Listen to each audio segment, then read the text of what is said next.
We're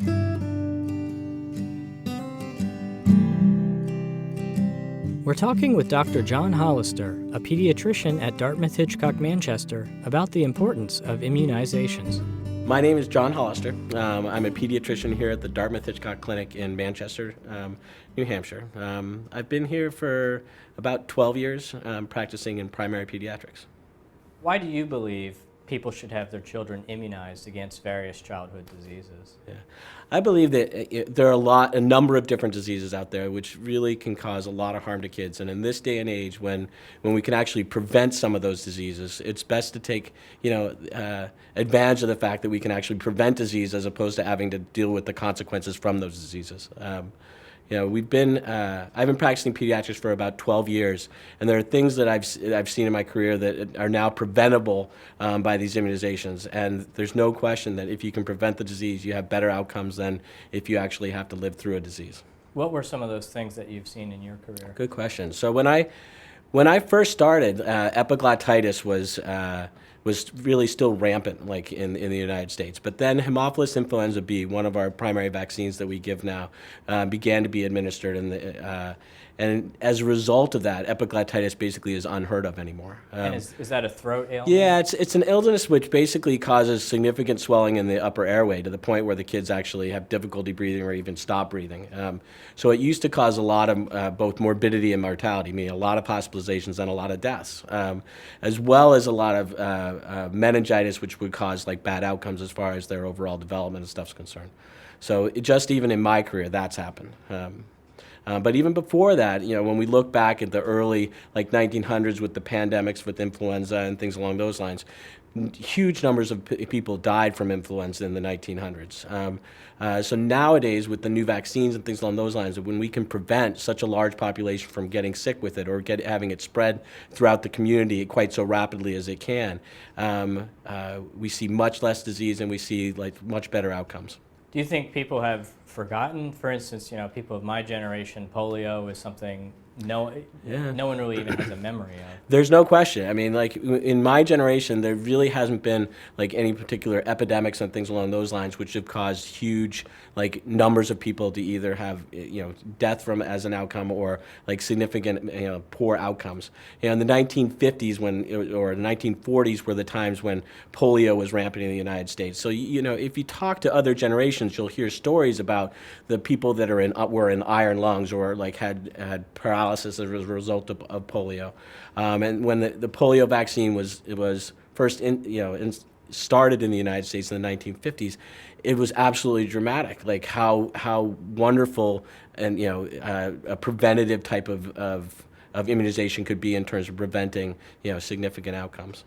When people think of childhood diseases, they often think of chickenpox. Sure. Do you feel people sometimes make a mistake and feel all childhood diseases are on par with chickenpox, where you can choose to get it or not, and if you get it, it's uncomfortable for a week or so, but then you're inoculated against it and it's almost better to get it? Our generation, lived through chickenpox. So we basically, most of us had chickenpox when we were kids. And when we talked to our parents about what it was like, or even some of us even have memories of having chickenpox, it was a fairly benign disease. We'd get bumps all over our body, we'd itch and scratch for a week and a half or two, and then we would get better. So when people remember chickenpox, they definitely think that it was a very easy disease. A majority of the vaccines that we use, though, are against diseases which are much more significant than that. They're diseases that cause, significant meningitis, or they cause significant developmental issues, or other, actual death as far as is concerned. So I agree with you that chickenpox, because that's one of the ones that we do right now. A lot of people think of that maybe some of these diseases that we're trying to prevent are fairly benign diseases, but they're not. Even though none of us have memories of things like measles and mumps and rubella, those are diseases that really dramatically affected people in the United States. Another question about chickenpox. If you haven't had it by the time that you're an adult, do you recommend that people get immunized against chickenpox? It's a good question. Probably, once again, within our generation, probably a majority of us had chickenpox. Even if we didn't have clinical disease, we probably were exposed to it to a point where we built up an immunity at some point in time. But if people really did not have, or nobody has any documentation of someone having chickenpox, it most likely would be worthwhile to at least do a blood test to see if you're immune to it or not. If you're immune to it, then you don't need to do any further immunizations. But if you're not immune to it, most likely be recommended that you get it, just because if you get chickenpox later on in life, it sometimes can have other significant issues type of thing. So parents are aware, at least I'm a parent of a 10-year-old girl, I'm aware that there's a schedule of immunizations for children. I know she's coming up on a series of shots because she's been reminding me of this. What about for adults? Are there immunizations that adults should get at a regular time to make sure they're up to date? There are vaccines that still, as an adult, like you need to continue to build your immunity or continue to update your immunity for. The main ones that people talk about, at least in this day and age, are Tdap, which is tetanus, diphtheria, acellular pertussis, mainly because of the pertussis component of it. Pertussis is definitely a disease which continues to be in our community, and even in the past year, there's been an outbreak in southern New Hampshire. So it's one that as an adult you should continue to boost your immunity so that you don't give it, partly so that you don't get it yourself, but also so that you don't spread it to other people. So Tdap would be an example. The chickenpox vaccine is an example. There's hepatitis B is a vaccine that a lot of people did not, in our generation, did not necessarily get. All healthcare workers now get it, and eventually, it's most likely recommended for more people to get that vaccine. But other than those, like as long as you get your boosters with the Tdap every 10 years, you should be in good shape. I live out in the country in central Vermont, Sure. and it's probably possible that people like me, we feel we don't have any of the problems that people in the city do. We have plenty of sunshine, fresh air. We're in the summer, especially, we're outside a lot, grow some of our own food.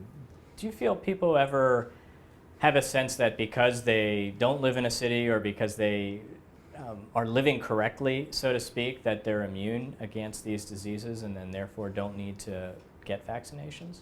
I mean, I think that healthy lifestyle is obviously a wonderful thing. I mean, getting good fresh air, getting exercise, eating healthy, and all that are definitely go a long way towards like keeping a person healthy overall. But despite those things, there's still the possibility of getting a disease in a variety of different ways. We oftentimes don't know where disease comes from. Like, we don't know if it was the person sitting next to you on your bus ride to work that day, or whether it was from somebody sneezing on you, as you walk down the street. But at the same time, because of the immunizations that we have now, it's best to immunize so that you're not at risk for those types of things. I think that there's a lot of homeopathic medicine out there. There's a lot of really good ways of keeping yourself happy and healthy and stuff like that. But I think immunizations is one of those ways of continuing to keep yourself healthy. This Healthy Highlight is brought to you by Dartmouth-Hitchcock and Ledyard National Bank, working together with our community partners to improve your well-being.